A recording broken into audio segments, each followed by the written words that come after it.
is for Allah, nothing but Allah.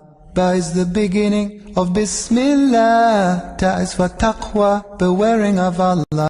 And Tha is for thawab, a reward. Ja is for Jannah, the garden of paradise. Ha is for Hajj, the blessed pilgrimage. Kha is for Khatem, the seal of the prophethood given to the Prophet Muhammad sallallahu alayhi wasallam. Da is for Deen, al-Islam, religion with Allah since time began. That is for dhikr, remembering Allah, and rise for the month of Ramadan. Embracing Workful program for oneself or on behalf of the parent is Sadaqat to Jariyah that we afford the dua Jannah be easily key into Workful program by bequeathing part of your estate, landed properties and other assets for the sake of Allah. Proceeds or rental fee from this asset shall be judiciously utilized by the tested and trusted Z&S Workful Foundation to bring succor to the needy and provision of social amenities and economic empowerment. You can also make a donation of a minimum of 10,000 naira that Z&S Workful Foundation will collate to procure assets that are economically viable. No doubt, Workful is highly rewarding. Contact Z&S Workful Foundation, Suite 12, Tafabalewa Square, Lagos. Call 080-3538-2911. With Workful, your asset will earn you Jannah. Be easy in life. Be a partaker. Began, that is for dhikr, remembering Allah. Nigeria's economic instability has far-reaching consequences, notably the persistent unemployment crisis. Many youth, frustrated by limited opportunities, are lured into online fraud, armed robbery, kidnapping, and social vices. You are the one that said you are doing business. To caution the economic hardship in the country, the award-winning Zakat and Sadaqat Foundation, a non-governmental charitable organization, has taken initiative to empower talented individuals with the necessary skills, ideas, and determination to thrive in the business world. The Federal Ministry of Agriculture and Rural Development, less than 3% of our capacity to produce honey is being achieved. On today's episode, another set of contestants are prepared to be quizzed by the panelists. As a result of that, we have to... Again, that is for dhikr, remembering Allah.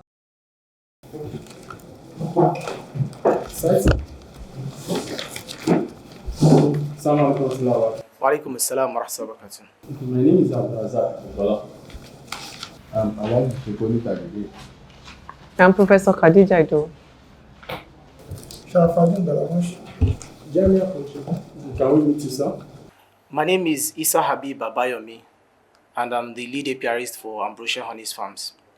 At Ambrosia Honey's Farms, we specialize in the production, sales, packaging of honey and other bee products.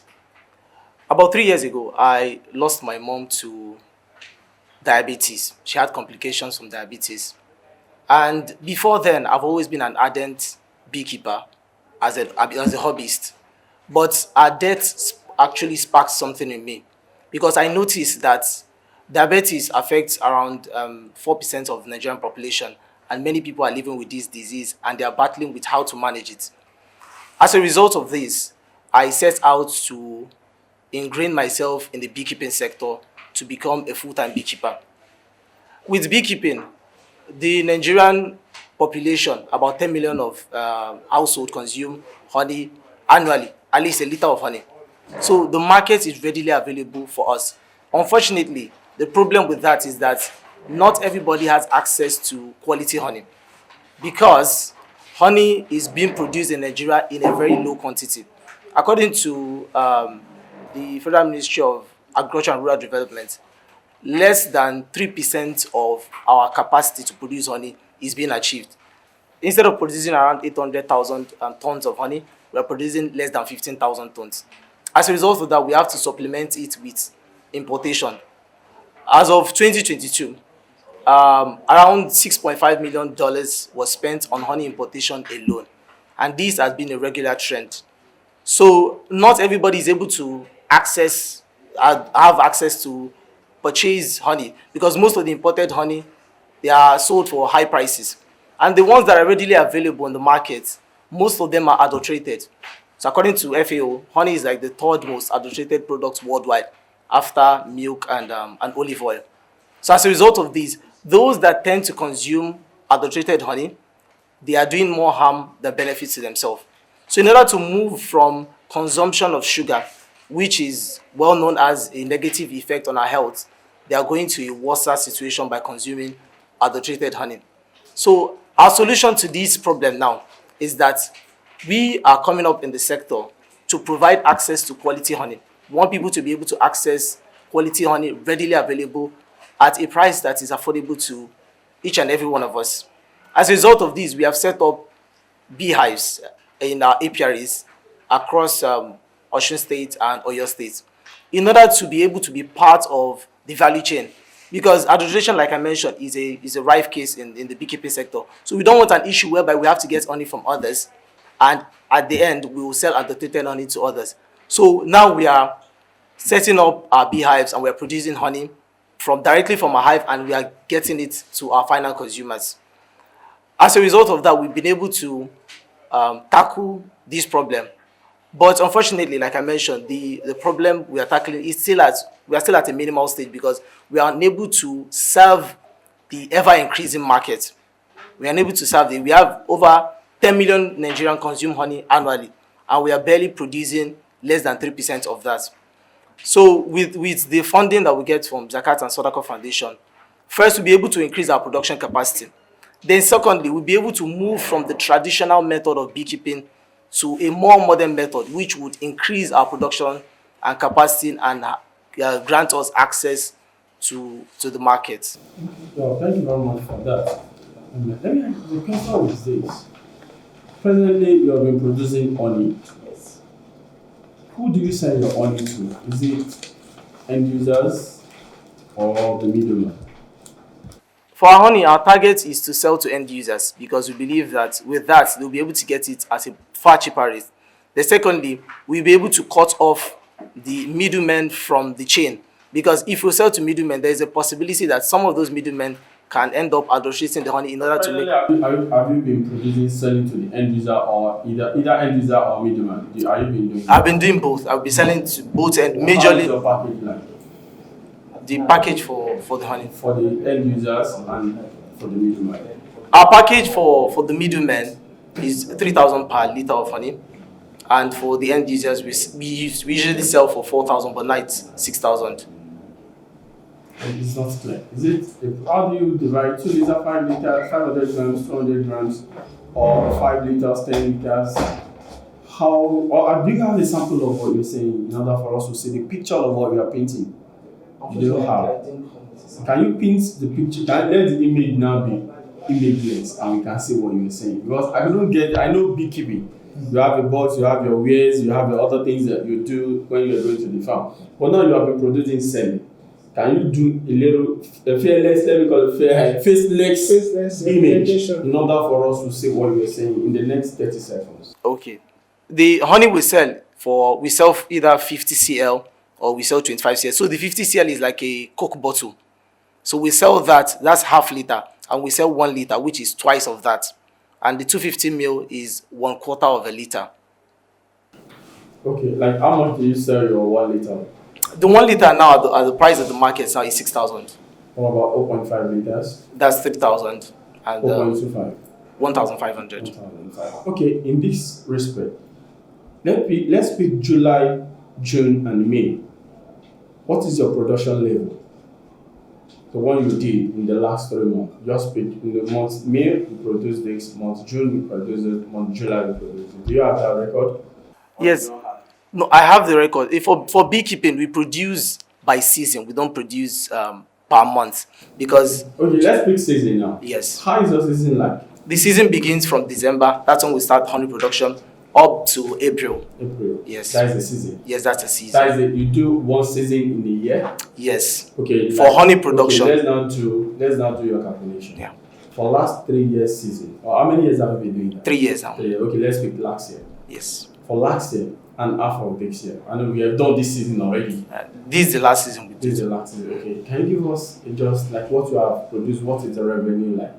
So for this season, we produced 110 liters of honey.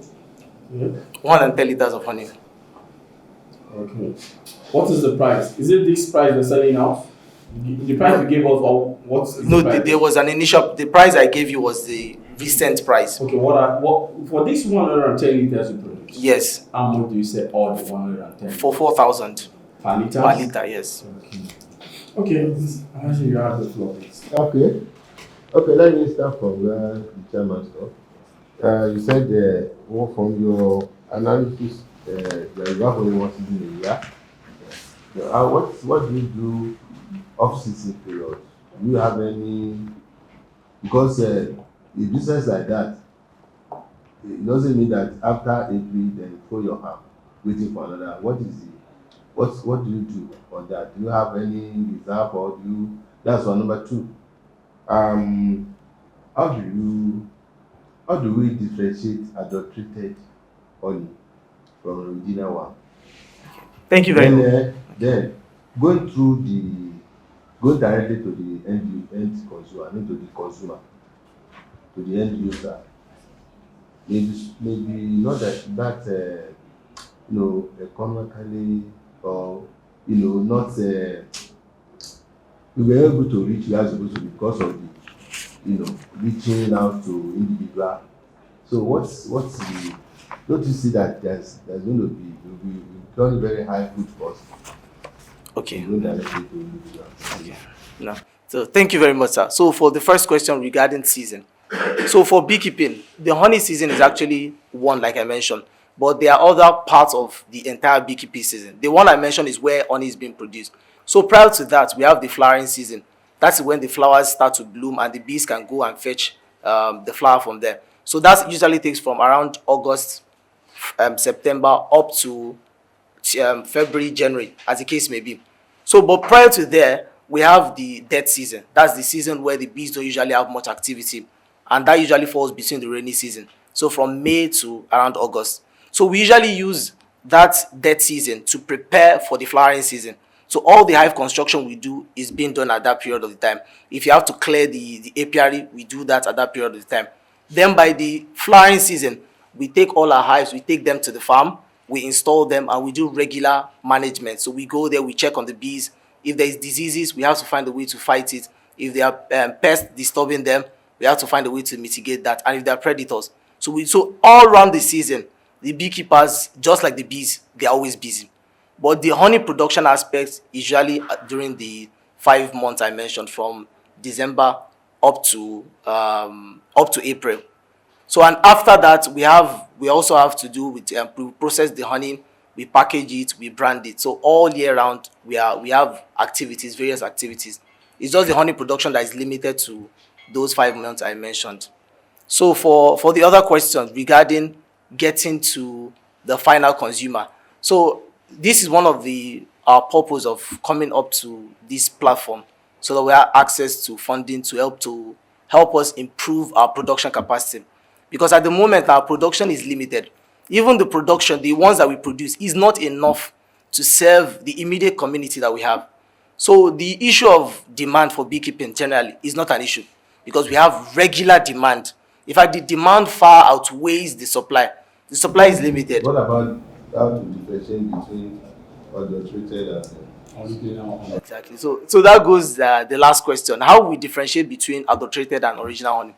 So I mentioned during the course of my discussion that honey is one of the most adulterated products worldwide. So it's not a problem that is limited to Nigeria. So for differentiation, first is that if the honey is produced directly by the beekeeper, so it is easier for the beekeeper to know that this honey I produce is original. It's not because I'm buying from somewhere else. So that's one of the main reasons why we decide to produce the honey ourselves, so that we can guarantee that. But how do we convince our customers that the honey we are selling is original? So the first thing we do is that we can decide to sell in comb. So the comb is the honey that has not been processed. So directly from the farm, once we harvest it, as it is still inside the honeycomb, we sell directly to our final consumers. So there are some that demand for such that, okay, I want the comb honey. So that's a different, so that's number one. The second level is that we can take the honey for pollen testing. So this will test the pollen content of the honey, because if honey is adulterated, if it's made from sugar or any other, it will not contain pollen, because pollen can only be gotten from the plant, and that is only when the bees take up nectar from the plant, they take pollen along, which helps in pollination.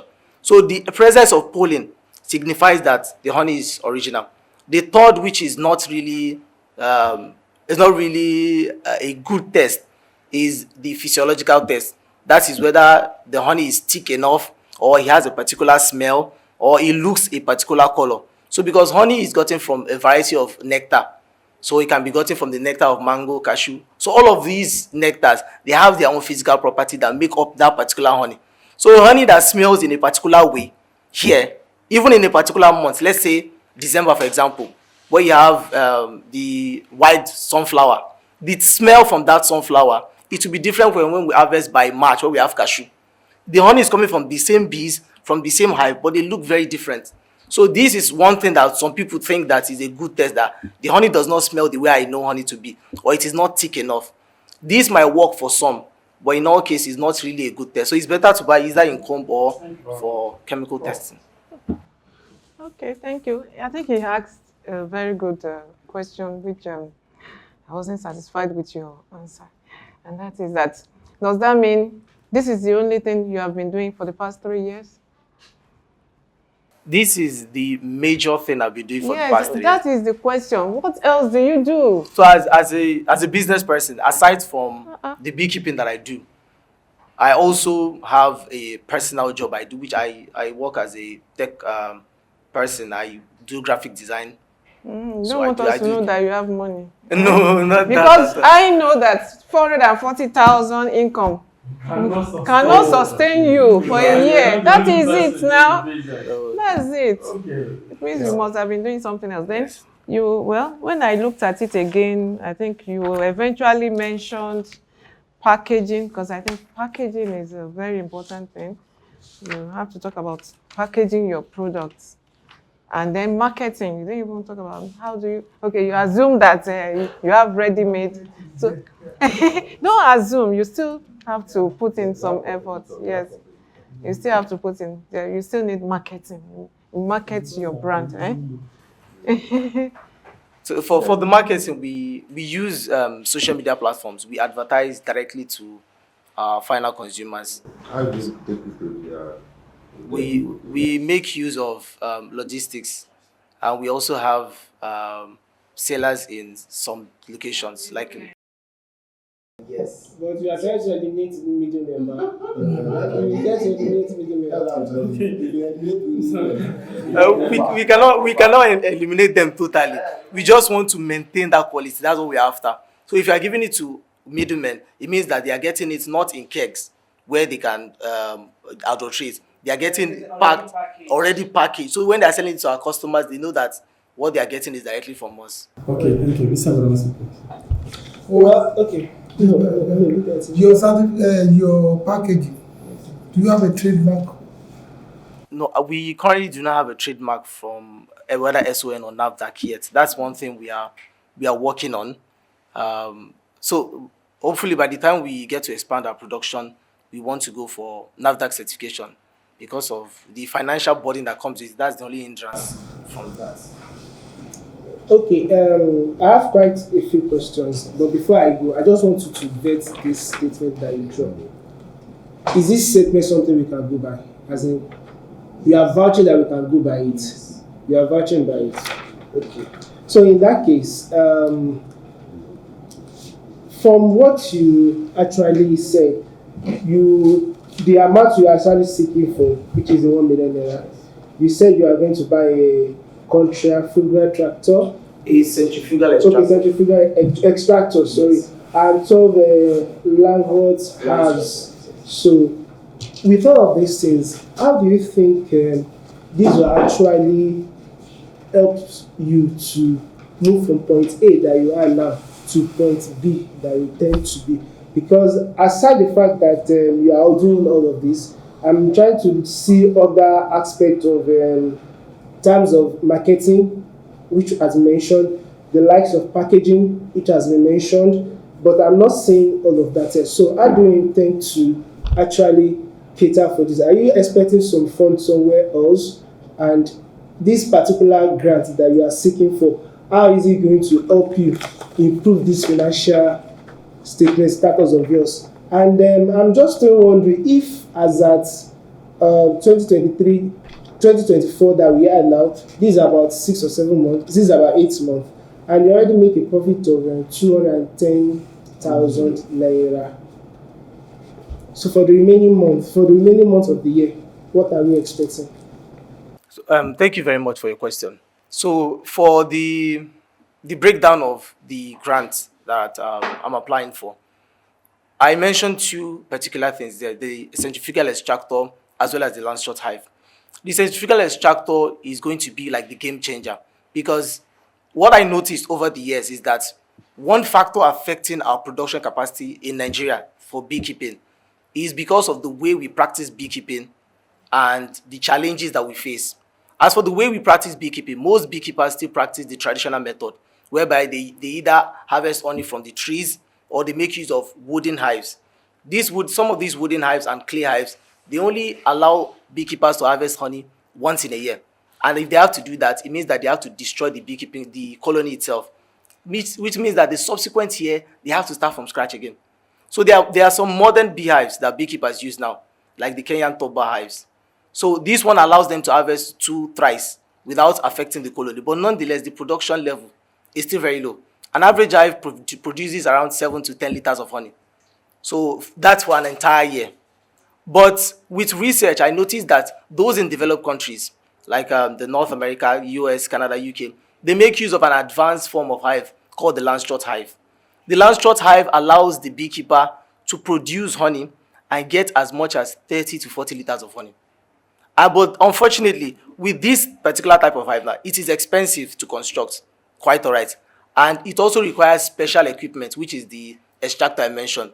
So with the extractor, it means that we'll be able to produce a larger volume of honey compared to where we are coming from.